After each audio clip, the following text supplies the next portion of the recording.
Well, hello everyone, and welcome to Seattle's $54 billion plan to save its public transit, a special live event brought to you by the B1M in partnership with Autodesk Construction Cloud. I'm Fred Mills. I'm the founder and MD of the B1M, and I'm going to be your host for today.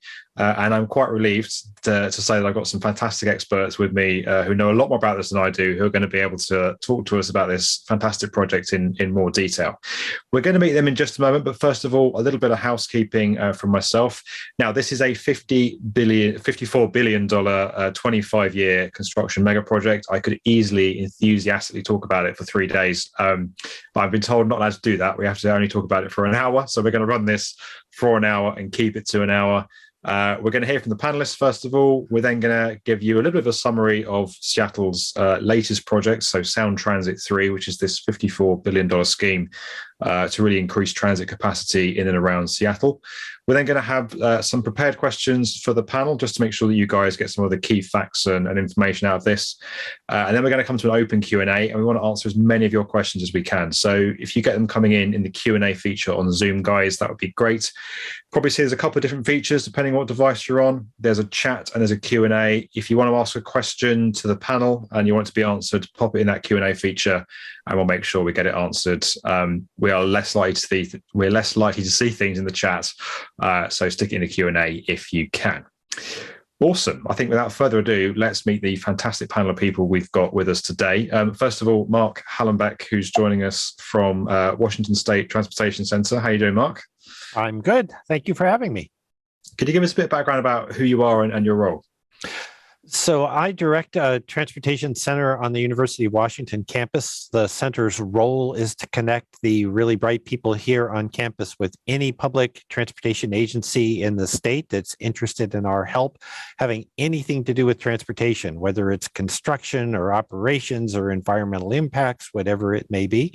I'm a data scientist as a background person, and I was on the expert review panel for Sound Transit 3 prior to being featured in the ad campaign when I had to drop off the expert review panel. So yeah, the ST3 is a big part of my life for the last few years. Fantastic. It's great to be with us, someone who clearly knows a lot about Sound Transit 3, and so we're going to fill us in a little bit later on. And Romick, you're joining us from the Eno Center for Transportation. Hi there. Good to see you, Fred. My name is Ramik Avaz. I'm a policy analyst at the Eno Center for Transportation. We are an independent, nonpartisan think tank based here in Washington, D.C., do a ton of work on transportation policy across modes, and most recently on this very issue of mega projects. We put out a report last summer looking at why it takes so long and costs so much to build public transit in this country. My colleague, Paul Lewis, was on the great video that B1M put out this morning on this Sound Transit 3. As a co-author on that report, and we'll happy to dive into some of our findings and talk about this incredibly ambitious project, which is one of the case studies that we profiled in that report. So good to be with you all. That's awesome. It's fantastic to have you with us, Romick. And just to clarify, I didn't ask him to praise the B1M video. He's done that off his own back. So big thanks, Romick. We appreciate that. Last but by no means least is somebody who many of you will know if you watch our webinars. It is Yaz from Autodesk. How are you doing, Yaz? Fantastic. Thanks for having me, Fred. Good to see everyone here. So my name is Yaz Shakara. I'm a construction solution executive here at Autodesk. I've been with Autodesk for the past 3.5 years. I joined Autodesk coming from the construction industry, working with various general contractors and subcontractors. I've been working on projects ranging between $5.5 billion to $100 million. And my main focus is helping construction firms find and implement innovative technology to address their day-to-day challenges. So looking forward to the discussion today. Fantastic. Well, guys, I told you we had a good panel, and what a good panel. You can see why I'm feeling slightly relieved they're here and able to talk about this in as much detail as they can. Guys, thanks again for making the time. We really appreciate it. Now, as has been alluded to already, earlier today, the B1M published a video all about Seattle's new Sound Transit 3 projects. It's now up available to watch on YouTube and on the b1m.com, completely free to stream, watch, and share with your friends.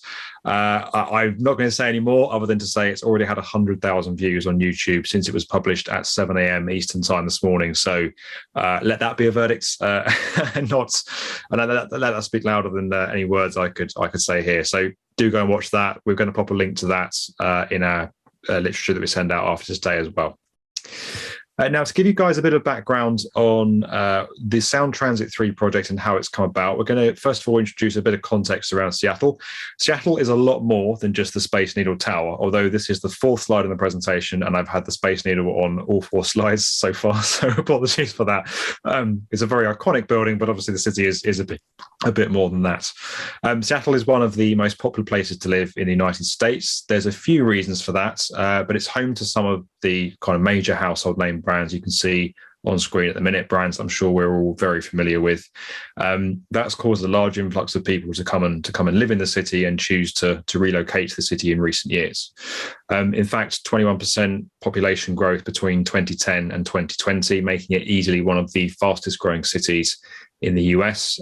That's a statistic that's continued since 2020 in the start of this decade and through the pandemic. A pretty astonishing statistic: 1,000 new residents moving into this city every week. So every week, 1,000 more people living in Seattle, which is pretty incredible, and I think underlines that population growth statistic. Now, as you might expect, that many people coming into a city does put pressure on how they move around, whether that's through public transit, road networks, the kind of infrastructure that help us move around our cities.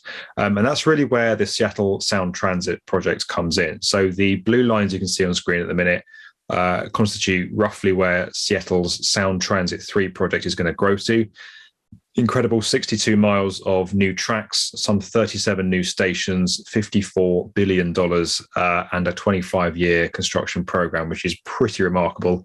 And I think easily makes it one of the largest and most ambitious infrastructure schemes in the US at the moment, which is saying something because, as you guys will probably know from previous webinars and previous videos and the news, America's going pretty big on infrastructure right now. It's a truly historic time for infrastructure investment.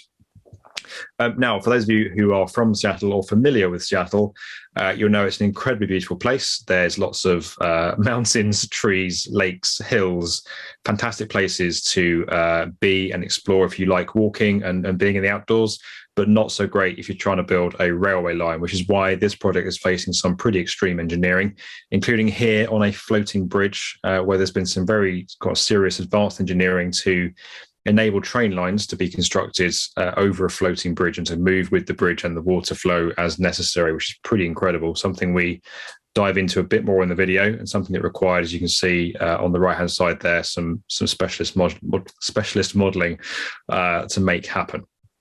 This picture, I think, pretty much speaks to some of the complexities of Sound Transit 3, but also I think the challenge of integrating infrastructure into American cities, retrofitting and upgrading infrastructure into existing, thriving American cities without causing too much disruption, without impacting the economy, without causing too much hassle, is an extremely complex and challenging task. And this picture, I think, there are so many different complex elements to this that really just speak to the challenge of Sound Transit 3, but also to upgrading infrastructure in many cities across the US and indeed around the world. In terms of funding, again, we've gone into this a bit more in the video, but there's been a pretty unique funding arrangement to how Seattle has pulled together the money for this. Some of it from existing taxes, some of it from bonds, some of it from federal grants, some of it raised from fares, but the majority, as you can see, raised from new local taxes. There's been some movement on that as we've gone through the pandemic, so those local taxes haven't quite generated as much tax revenue as was anticipated, something which the project is currently grappling with. But I think, again, we'll touch on this later, Sound Transit 3 is a little bit unique in the US in that it is funding this project in a slightly different way, which is interesting. Now, as I've alluded to, there are many projects happening across the United States at the moment, all largely initiated by the bipartisan infrastructure bill that recently passed in Congress.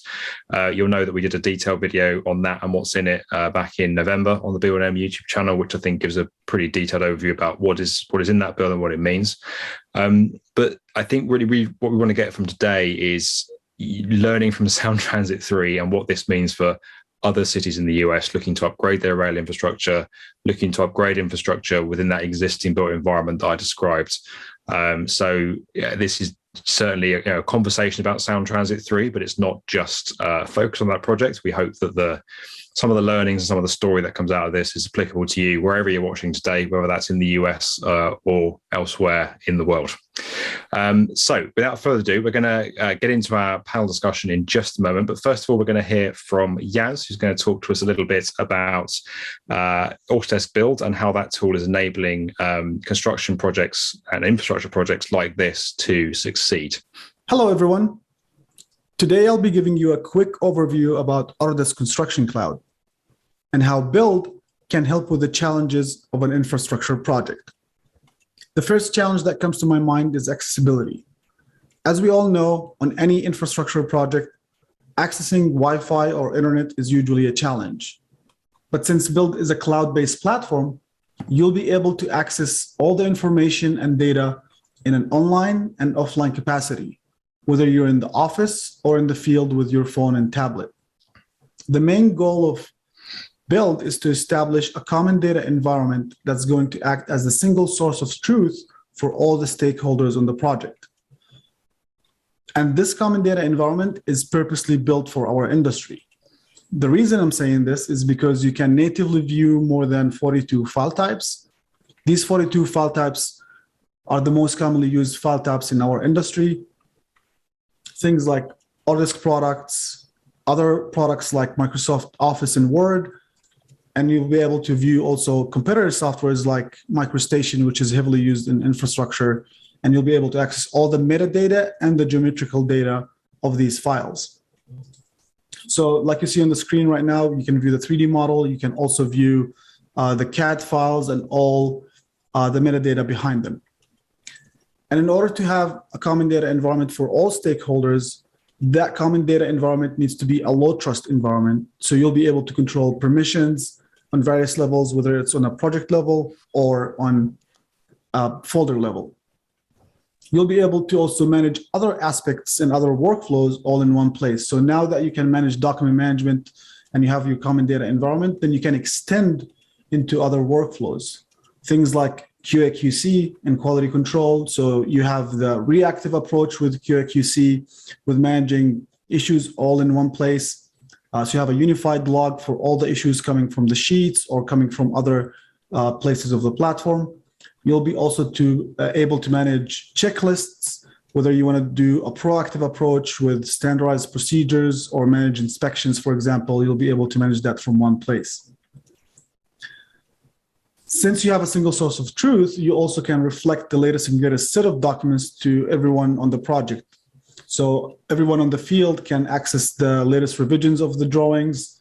They can also collaborate on these drawings because one of our focuses is having connected workflows. So the team members can add as-built, grid lines, and you have collaboration tools that you can connect with other workflows. So if you add this markup, for example, you can connect this markup to an RFI and they can click on the RFI and the platform will directly take them to that RFI. So that gives you a level of accessibility and transparency in the field where people don't have to look for information and waste time on that. So you'll be able to also pin certain photos or pictures. You'll be able to be conducting your punch list in the field. So you can do that all from one place. And you have that collaborative environment that is linked to other workflows. You'll also be able to manage other contractual deliverables like RFIs, submittals, meeting minutes, progress tracking, and access the schedule for the project all from the common data environment. But also for infrastructure projects, photos and pictures are really important, especially that infrastructure projects tends to be horizontal projects. And with photos, usually photos tell the story, and the progress tells the story of any problems that happens. Maybe 6 months, 3 months down the road, you can refer back to them and see all the details. So you have a full timeline of all the photos taken on the project, but you also provided a map since we capture the GPS coordinates of where these photos are taken. So take this example here. Multiple photos were taken, but it's showing you exactly with a GPS coordinate where these photos were taken. So that'll be really helpful for any big infrastructure project. You'll also be able to utilize reports and insights, which is a big advantage since you're going to have an operations room within our insights and dashboards. So that way, if you have any other third-party service, you can take advantage of our partner cards. So if you want to see the model, for example, you can have configurable dashboards that you can just drag and drop. Point cloud, for example, is huge for infrastructure and horizontal projects, since with point cloud, you can capture existing conditions and then you can do your work. Maybe you have a job site camera that you want to be able to see every morning. Maybe you have some GIS services like Esri, for example. We do have integration with that. So you pretty much have a full operation room in one place, in addition to insightful real-time data with our dashboards. So you can have your own dashboard or design dashboard, as you can see on the left hand of the screen. So maybe you want to see insights into your submittals or outstanding issues, RFIs. It's all going to be in one place. So you have full level of transparency. You can have a quick health check on the project. So hopefully this was a quick, informative overview. I only had like 5 minutes to give you this walkthrough. We will be having a poll coming up after this demo. So if you want to sign up for an in-depth demonstration, please sign up with our poll. Thank you for your time. Awesome. Fantastic. Thank you for that, Yaz. I think Yaz is coming after my job there with an incredibly well-narrated video. So thanks for doing that, Yaz. Just going back to our main presentation now, so we can bring this up on screen for you. Here we go. So as Yaz was saying there, we're now going to have a poll. So if anyone would like a free demonstration of Autodesk Build and its software tools, as Yaz was saying there, really powerful tool, especially on infrastructure projects where you've got people spread out across several kilometers, several miles in some instances.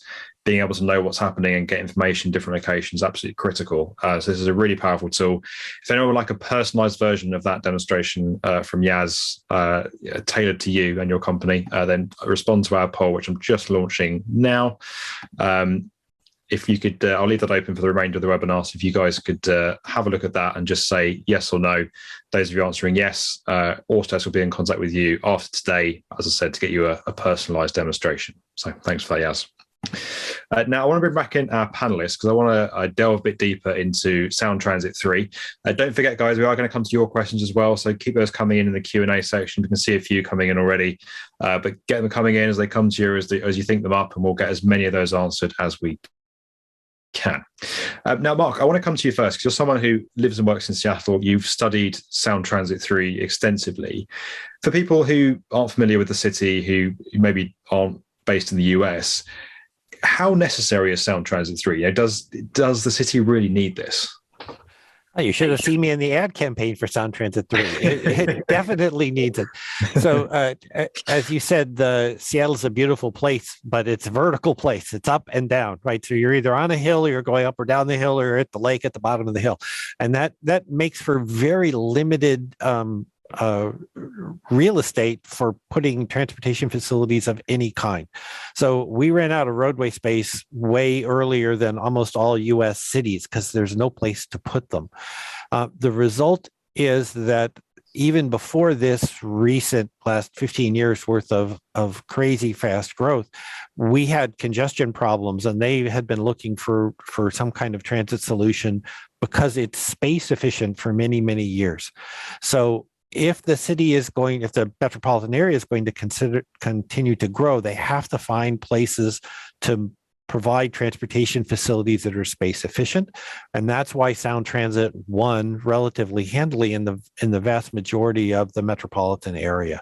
So its design is space efficient. Its design is to move large numbers of people in the corridors that are currently being used and that are designed from an urban planning perspective to continue to grow. So without it, we are absolutely doomed. We have a pretty major traffic congestion. I made my name determining what reliability was in roadways because they sucked for so long. And we're talking early 1990s when we had lousy congestion. Now, we're not LA or Houston or Atlanta, but that's only because our roadways are limited to 6 and 8 lanes wide because there's no place to put them, whereas in LA, it's 12 lanes wide. So, it's just kind of a matter of scale, but the same vehicle non-moving thing is an issue here.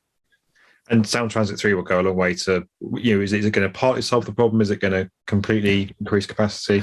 That's a great urban planning question. And the answer is it will never solve the traffic congestion problem. Congestion will always be there because it's more efficient in an empty at 3 a.m. to drive your car than to ride a train. It goes from where you start to where you end, and it's faster. But cars are really space inefficient, and so they don't work. So once you start to have congestion, transit in a major metropolitan area starts to win. So we are at congestion. And so essentially Sound Transit 3 is meant to capture a large fraction of the growth that is occurring. And that's actually what's making it successful. Jumping ahead to the questions you may ask early or down the line is one of the things that's really successful is we don't have land for new buildings either. So our buildings are going vertical. And what we're doing is designing the city so that those vertical buildings are mostly mixed use neighborhoods built around the new light rail stations. And so that doesn't mean those people won't drive cars, but a large portion of their trips will be walking in these mixed use new neighborhoods, as well as hopping on trains and going downtown to where our major event venues have been maintained over the years. This is the US. We love football, and hey, Washington loves football as well. We're big on football here, but our stadium is downtown, and our soccer team, football for the rest of the world, is downtown. We get 40,000 people to that. We get 60,000 people to the American football fields. Our baseball field is downtown. There's lots of music venues. There's lots of great restaurants. There's lots of good things to do downtown, and we've saved those things. And so an awful lot of our non-work travel also heads in these narrow corridors, which are being served by Sound Transit. So as we grow the city, we're essentially using the Sound Transit facilities as the bones on which to hang all of the new growth that's occurring. Whereas in the 1960s and 70s, all of that growth was built around the roadway system. Absolutely. Now, I mean, Robert, you alluded to earlier, but you've done a detailed, Eno's done a detailed report on this.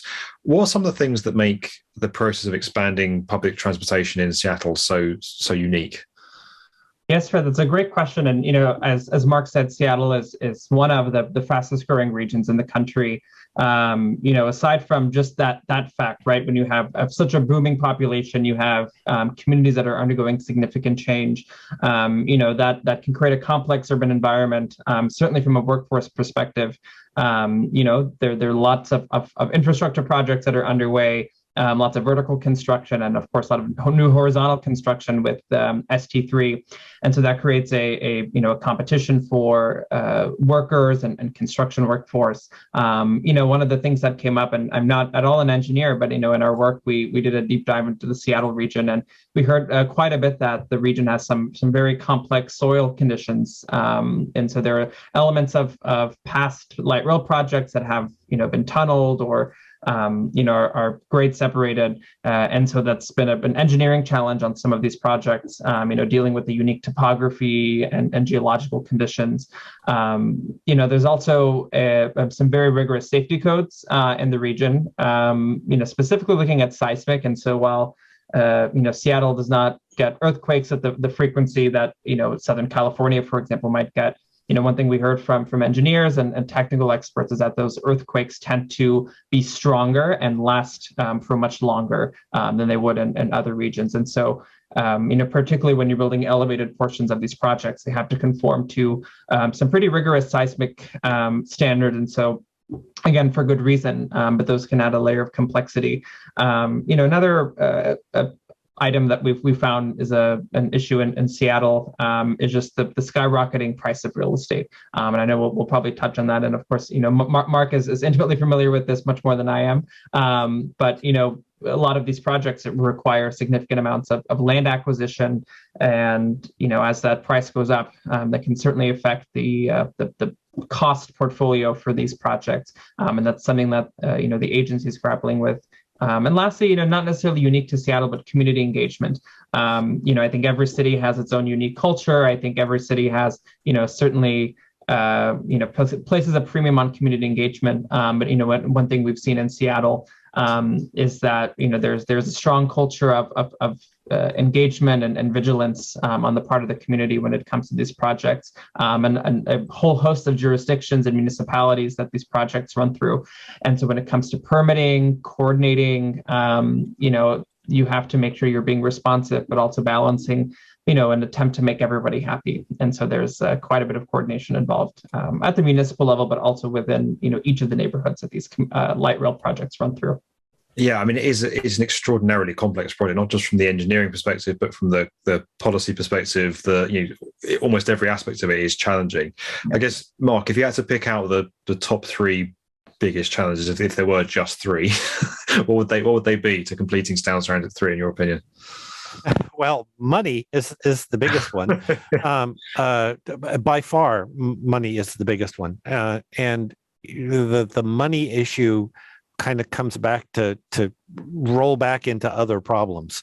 So as you just heard, the no matter what you did, and again, I was on the expert review panel, and they spent I'm not the financial guy, but I got to listen to all the financial things. It was how much did they put into their contingencies, and relative to the bonding capabilities that they had.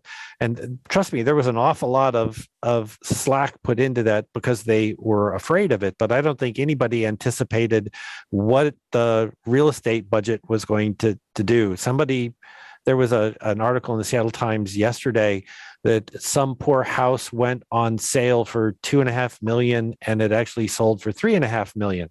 That they had 29 competing offers or something of that order. That's the kind of real estate market that we're working in right now. It borders on insane. So I don't think they anticipated that. In addition, I know they anticipated the cost of construction materials. So that's been an issue. So add all these things together and all the job prices go up. So that causes them, Sound Transit, to be back discussing with the cities exactly how can we value engineer this to change our costs. Can we reduce the schedule time by agreeing faster on the environmental side in order to reduce the schedule, which reduces our costs in the construction. So which of course generates its own issues. How are we dealing with social equity? And there were questions already about, at grade versus not at grade. How much mitigation do we put in it in terms of sound quality? The university was a huge problem in that the rail line is underground through the university, but we have a couple of physics labs that really hate electricity and vibration. And what the big trains do, generate a huge electrical impulse and vibration. And so there was a giant research project to build floating track actually in the tunnels in order to reduce vibration. So there are a lot of those weird technical things that get involved that generate the increase in costs. So it's this push-pull between the technical niceties, the mitigation on the communities through which we're building, and the total budget with which we have to spend. And the final part is push within communities that are at the end of the construction schedule because they want their construction to happen earlier. So the agency is in this constant push-pull between the political, the technical, and the financial. Add that together, and that's, there's 12 different major problems all rolled into that combination. Absolutely. And when you listen to that, it's kind of easy to start to understand how this costs $54 billion because of some of the complexity around it. But in saying that is, the US, building rail in the US does tend to be more expensive and take longer than it does in other countries. And I say that as someone from the UK. Right. I know we are not good at building rail either. It takes us a long time and lots of money. But I guess coming to you, Ramik, is there a way that, you've done a lot of research into public transit construction around the US, is there a reason why these type of projects tend to prove more expensive and complex and costly in America? Absolutely. So, there's not necessarily one silver bullet, but as Mark said, it's a culmination of factors. I think the closest we can get to one of the most important explanations, at least from my perspective, based on, all the case studies we conducted, is this issue of staff capacity and experience. A handful of cities are the exception, certainly. And you look at Los Angeles and Seattle that have had this steady pipeline of projects over the past couple of decades. Los Angeles, of course, still quite expensive costs, technical and non-technical elements aside. So some agencies are able to have that pipeline of projects and build up that in-house expertise. But a lot of regions, really come and build these projects for the first time, with little to no prior experience. And so when you have an agency that's, used to being an operating agency and has to come in, once a decade and build this massive horizontal project, there are just a lot of technical and staff expertise that's required, and it can be difficult to stand that up from scratch. I think one of the most illuminating case studies we did was we compared transit to highway construction. And so we looked at here outside of Washington, D.C., the extension of the Silver Line to Dulles Airport, and then a toll road project that was being done, or a hot lanes project that was being done in Northern Virginia. And so we talked to the highway folks and we talked to the transit folks. And one thing we noticed was that just how routine the highway projects are. We would ask these questions and they say, we went through the environmental review process, then we handed it over to the procurement team and they did this, and then they handed it over to the permitting team. And so it was just this very well-oiled process. And it speaks to the fact that we build, highways far more frequently in this country than we do transit. And so whereas you talk to the transit folks and you ask them about the environmental review, it's a murder mystery. This is what happened here, and there was a committee pushback here. And so it's an incredibly complex, difference. And so I think that really spoke to some of the differences. There are standards and processes too. I think the environmental review and permitting process, I think other countries that we looked at, particularly in Western Europe, have similarly high standards that they hold their projects to. But I think the process by which you reach a decision about a project's environmental benefits is much more streamlined in other countries. Here, I think there's a high premium we place on avoiding, litigation, on trying to please everyone. I think it can lead a lot of us, a lot of decision makers to focus so much on the process, and projects just get bogged down in that rather than making a quick decision. And it can be difficult. The political climate here, we heard from so many people that, when you're building a transit project, you don't necessarily start with that baseline goodwill towards transit that you might in another country. A lot of times agencies have to fight for, they have to defend the value of transit as a mode in addition to advocating for this, mega project. And so, the turf can be stacked against you somewhat. And so when we look at those buckets of governance, staff capacity, standards, right, we look at safety standards, we look at, sometimes projects. And the final example I'll give is in the US, we tend to build projects along the path of least resistance. That goes back to my point about, trying to cause the least amount of disruption possible, routing trains along existing freight right of way. And, that can make sense in certain contexts, but, you look at where transit is routed in other countries and in Europe, and we find that, more often than not, they go through key population centers and right through, very busy arterials and busy corridors, whereas in the US, often we don't want to disrupt neighborhoods. And so we'll try to route them along. So I think those three, the standards, processes, and governance play a huge role, and why things are so expensive here. Yeah, I guess listening to you as well, I think it struck me there's almost like a cultural element to it as well. There is a cultural approach to projects that plays a part as well, I guess. That's very deep and difficult to change.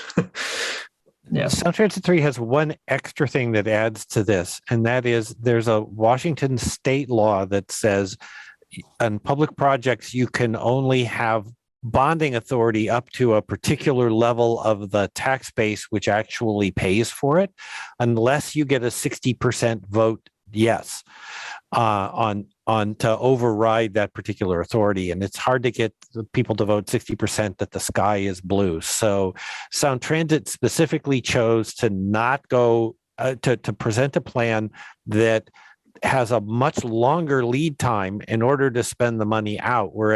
And that caused, so there's even more inflation built into the budget over time, because they would love to be China and just build the whole thing in 3 years, right? And it would be massive and we would be done.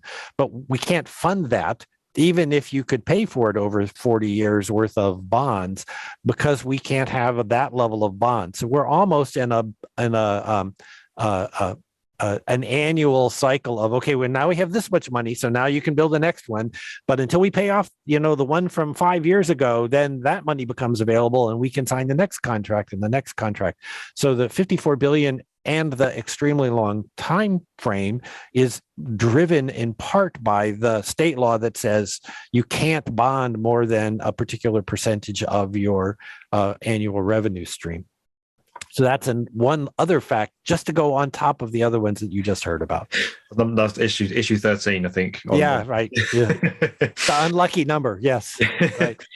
I want to turn to the actual physical delivery and construction of this, because Yaz, I know you've been supporting project teams doing projects like this across the country. How are you seeing digital collaboration tools make a difference, make teams more efficient, improve, help them get over at least some of these huge barriers that we're chatting about? Yeah, absolutely, Fred. So in my opinion, there's actually zero chance that an infrastructure project with this size can be completed within budget and schedule, especially that is going for decades, without leveraging digital collaboration tools. Just think about some of the challenges that you mentioned in the video released today. The project is spanning through a very challenging geographic area. Construction teams will be working underground in tunnels, and some of the segments are going to be suspended tracks. So the team is very fragmented. It's already a fragmented industry. So with that type of project, especially a rail project, there's going to be a tremendous amount of coordination required, especially for the equipment and systems in place. You'll have to, or you'll be forced to coordinate with adjacent existing utilities. There's tons of procurement, especially with long lead items and the inflation happening. So any delays in that is going to cause a lot of issues on the budget. And there's also a lot of repetitive systems and segments, right? So the lesson learned is really important to be shared and collaborate on them. So digital collaboration tools like Autodesk Build, for example, connects workflows, teams, and data at every stage of the construction and design. And this is really important. On that long of a life cycle, you need that close communication between the design teams, the engineering teams, and the construction teams. There's going to be a lot of stakeholders involved, a lot of contractors and subcontractors involved, and you need that single source of truth and a common data environment to aggregate all that data throughout these years. There's going to be a lot of team members turnover. There's a lot of involved stakeholders.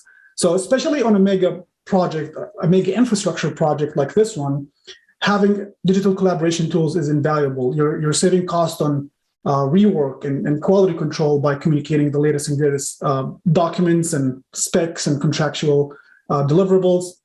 There's a lot of extended teams involved that needs to be communicated, but also maintained. It's also going to not only save you on cost during the construction and design phase, it's also going to save cost for everyone on the maintenance side. So at the operation side, you're maintaining all these as-builts and data for future generations so that they can do proper maintenance and keep the infrastructure, which is the bloodline for the city, alive, right?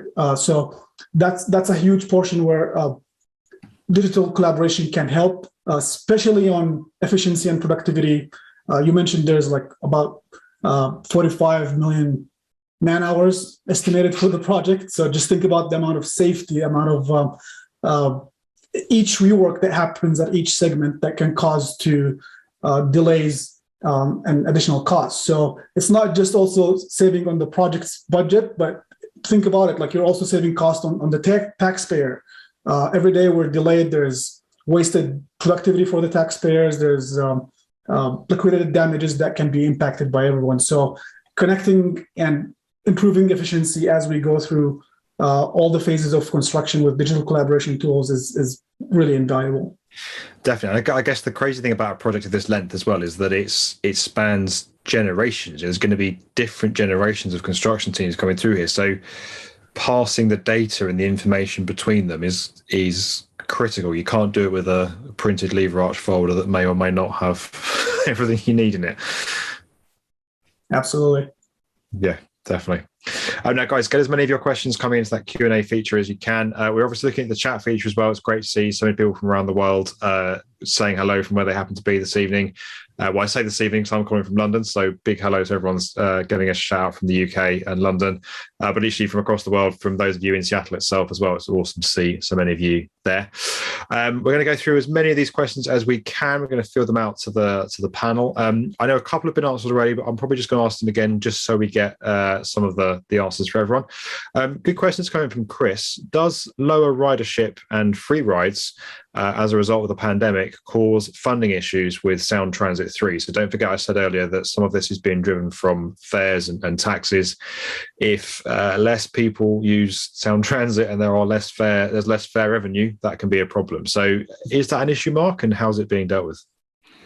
So the answer in the question is, of course, it's an issue. All incoming revenue counts. If you go back to the slide earlier on, though, you'll see that the fare revenue is a relatively modest part of it. But, every $20 million counts, particularly on an annual basis. So, yeah, it's definitely been, and it's true for transit in general, not just Sound Transit and the rail system. Actually, the rail system, I've been looking at this data. This is my real life.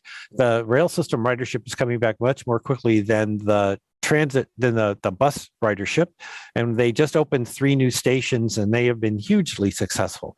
So I think you will see that the expectation for people like me who do modeling of ridership is that the ridership will rebound as the city rebounds. How quickly people come back into the office is a fascinating question, and that will have some impact on overall long-term ridership. On the other hand, the expected ridership in the financial models was built on the federally required assumptions that no huge land use changes are taking place, because that's a federal requirement for getting the money in the first place. And in fact, we're having huge changes in where people are living and how many people will be essentially living in these places that are actually transit accessible once we build the rail lines. So I think in the long run, it won't be an issue, but it will be a short-term constraint. That's my prediction. Absolutely. I mean, go ahead. I was going to ask Romic if that's an issue that affects infrastructure across the country. I guess yes. Oh, you're on mute. 2.5 years into the pandemic, still on mute. No, I think I can't speak quite to the situation in Seattle, and I know Mark's touched on the unique circumstances there, and I think the realignment that they're going through on some of the other the sequencing of some of the future plans, but. I think every agency in the country is grappling with this. I think in some cases where, your fare revenue is not quite what you expected it, but in other cases we found, some cities and municipalities, ended up regaining a lot of the revenue that was lost. And so, it really depends on we've got the funding structure in some cities where, property tax revenue, is a key source. That might be a little bit different than other agencies that rely on, other sources of revenue that might have been more volatile during the pandemic. I think the infrastructure bill is certainly going to be important. It's going to be a huge source of funding for a lot of agencies, specifically, again, for these new capital projects. And so I think coming up with that local match, agencies are going to have to take a look at how their revenue streams are, what their long-term projections are, and figure out how best to put together packages and seek out funding based on what they're able to offer in terms of the local match that you use to leverage the federal funding. Definitely. Now we've got a question coming from Sydney. Questions come from Sydney to me in London. I'm going to pass it to Mark over in Seattle. It's literally gone around the world. This is from Jesse, who's one of the biggest fans and supporters of B1M. So Jesse, it's great to see you. It's great to have you on this webinar. Thanks so much for being here. Thanks for your support over the years and for asking a question. So he's asking about maintenance. So what kind of level of maintenance is going to be required upon completion? There's floating tracks, there's tunnels, there's bridges. It's all in a heavily populated area. How is that funded? How is that managed? How is that going, I guess, on Sound Transit 1 and 2? So stay away from escalators. We can't seem to build and operate escalators to save our souls. And I actually live by one of the 3 news stations, and the escalators broke on the day they opened the station. So if you leave escalators out of the issue, the maintenance is actually baked into the cost structure. They did a very good job of baking those costs in, so that unlike many of our highways, where we don't have maintenance funding already built into the expected cost models. The transit has done well in this regard. In a certain extent, Seattle is lucky. We have a very mild climate, so we don't have freeze-thaw issues, which can generate an awful lot of other problems. We will see how well things like the floating bridge cradle, I guess that's the best word for it, for the engineering design that keeps the rail steady while allowing the bridge to move. We'll see whether that in fact lives its expected lifestyle. And it's a brand new facility, so who knows? On the other hand, the construction experience here is pretty good. It's a relatively consistent construction across it, so I think they'll do all right on that. So between the relatively mild environment from that perspective, I don't expect maintenance to be a huge issue. The biggest thing they have to do on maintenance that I'm aware of is they actually shut the rail system down at 2 o'clock in the morning and then restarted at 5, and that allows them to do manned inspections because they can shut off the electricity and do it. So they have this process. There's been a push to keep the system operating, and it's been resisted relatively strongly for the maintenance facilities. They've had a few minor issues with track and a few minor issues with rail cars. The biggest problem on the rail cars is prior to the pandemic, the ridership was so much higher than they expected that they were short on rail cars. So they were having to push operation of the rail cars and skipping maintenance cycles because they were all in use. So the pandemic let them catch up a little bit on that. But yes, maintenance is an issue, but there's nothing unusual that I'm aware of that are planned other than the continued shutdown of the system between 2 and 5 a.m. to do visual inspections. And a good question is coming from Matthew, who I'm guessing has watched a few B1M videos and is familiar with the infrastructure project that is a bit later than planned. So Matthew's been asking, is there a time that gets added onto the projected completion dates to account for delays? So do you build in like a buffer period for some of these projects now to account for what feels like inevitably the delays that affect public infrastructure schemes? Or is this program what you think is going to take? I guess that's open to Mark, but it'd be interesting to get Romic's take as well nationally. So again, I'm not the construction guy. What I heard in all of the pre-Sound Transit 3 votes was that there is time built into it, which they were actually trying very hard to shrink on the environmental side. So if they could, as you heard earlier, in the US, there is both a technical environmental review and there's a huge amount of political environmental review and 17 lawsuits because everybody who doesn't like the system sues them for whatever. That's just kind of baked into the American system. So there has been an awful lot of emphasis placed on bringing the cities on board. You have to agree that this is where you want the station, and these are the attributes you're supplying, and these are the attributes we're supplying, and we're going to agree to them up front.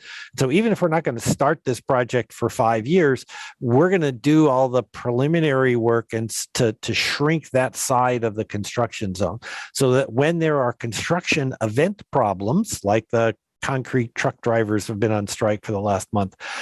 When those kinds of events occur, it's going to push an individual project, but there are in fact contingency time periods built into those schedules so that they aren't too disruptive.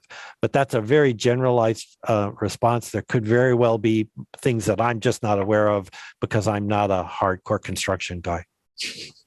Yeah, I echo what Mark said. I think what I've seen more common, I think that idea of a timeline buffer is really interesting. I'm sure that in a lot of regions that's the case. I'm certainly more familiar with the cost buffer. A lot of these projects, have a cost envelope, and when they're developing the cost estimates, there's a certain amount of contingency that's built in.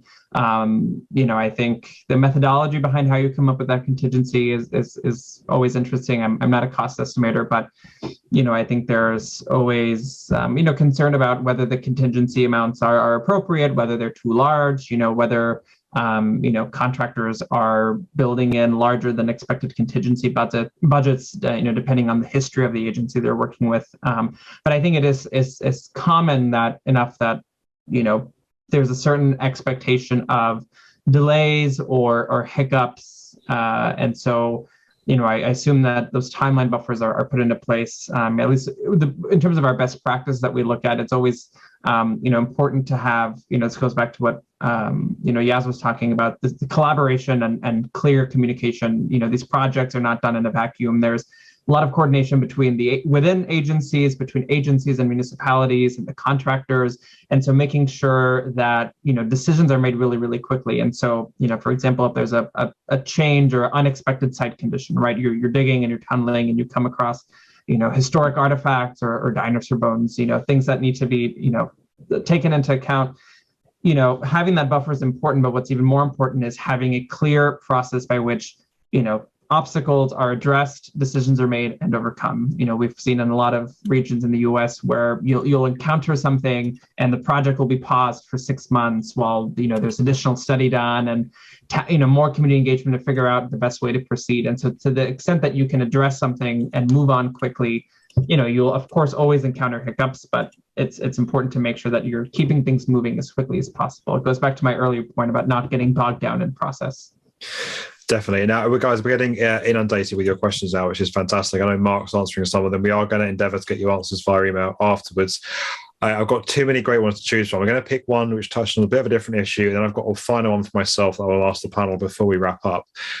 This is coming in from Luke. This is about the skills crisis. The US is embarking on a $1.2 trillion infrastructure plan. That isn't enough to close the infrastructure gap, but it's a historic investment. How's it gearing up with skills? Is there a skills gap? How is it going to address that skills gap? Is there the skilled labor around to deliver all these projects in the time frame that's being talked about? And how the hell do you tackle that? It's an important question. I think I can't speak to some of the specific workforce and skills training efforts that are going on, but going back to what I've said and what we've seen in a lot of regions is depending on different levels of workforce, there's just a huge competition for projects, and so I think there's going to be a huge push, and you'll see a lot of regions looking at the pipeline of workforce that you need. And so we were having a great conversation, with someone in one region where they're gearing up for, new transit line. And they said, the bus operators that I'm going to need when this next phase of our project is open are in 8th grade right now. And so how do we go into those schools and make sure that, the transit industry is one that people want to work in and that there's excitement. And so it's interesting to think about, when these projects are 10 years away, your workforce that's going to be operating, maintaining, these projects, they're in middle school and K-12. And so I think there's a lot of emphasis among, regional leaders on the workforce pipeline, the recruitment, the training academies. We've, there's this idea of these infrastructure academies and workforce training programs that a lot of agencies are doing, because, the agencies aren't just running and operating these and building these systems, but they're employing the folks that are going to work on them. And so there are, I wish I could get into more detail, but I know, having heard and spoken to people around the country, that there are a lot of cool and unique approaches that agencies are taking to set up these academies and train that next generation of the workforce. Certainly not just a US problem either. It's the UK is in the same position. We don't have enough skilled people coming into the industry. Now, guys, I think we've probably had one of the best audiences we've ever had tonight. Literally, the chat's been on fire. Everyone's saying hello. We've got 100% response rate to the poll, which has never happened. So, congrats, guys! You're the best audience. Yeah. We really appreciate it. We really appreciate all your questions coming as well. There's too many good ones. This is why this needs to be a 3-day event. I could talk about this forever. But I just want to ask each of the panelists before we go, What the one piece, I guess, Romik and Mark, what's the one piece of advice you would give, the one takeaway from Sound Transit 3 for people who are watching in other countries, other cities in the US tonight, about to embark on a big infrastructure project? What bit of advice would you give them? I'm going to ask that to Yaz as well from a more kind of general perspective. So can we start with Romik? Yes. So, my one piece of advice would be, the same as I mentioned, make hard decisions early. And avoid getting bogged down in process. The sooner you can get everybody on the same page, there's so many opinions on what contracting method works best, all these decisions. But I think what really stood out to us when we looked at Seattle and elsewhere is stick with a game plan and get as people on the same page early on in the process, and don't underestimate the importance of, again, making hard decisions, moving on, documenting them in a transparent fashion. The sooner you do that, I think, that's a good key to success, to avoid getting bogged down and delayed. Good advice. Well, I have to laugh at that. The urban planning joke here is Seattle does process better than anywhere else. We just don't make decisions. And the unusual thing about Sound Transit 3 was, in fact, that they did just what you heard, is they actually made decisions. And so the only thing that I will add to that is cooperation and agreement from the people that matter. There's always opposition to everything, but the key to getting Sound Transit 3 accepted and is key to getting it built is the cities agree that this is where we're going to build stuff. This is how it's going to be built, and this is really where the stations are going, and this is above ground, and this is below ground, and this is how we're going to fund it. Those are nasty, nasty political questions when you're building in an urban environment and have a fixed budget to achieve what you need to achieve. So getting agreement early on what you do then pushes it into the technical realm, and it's the political stuff that is the far biggest driver of our absurd cost expansions.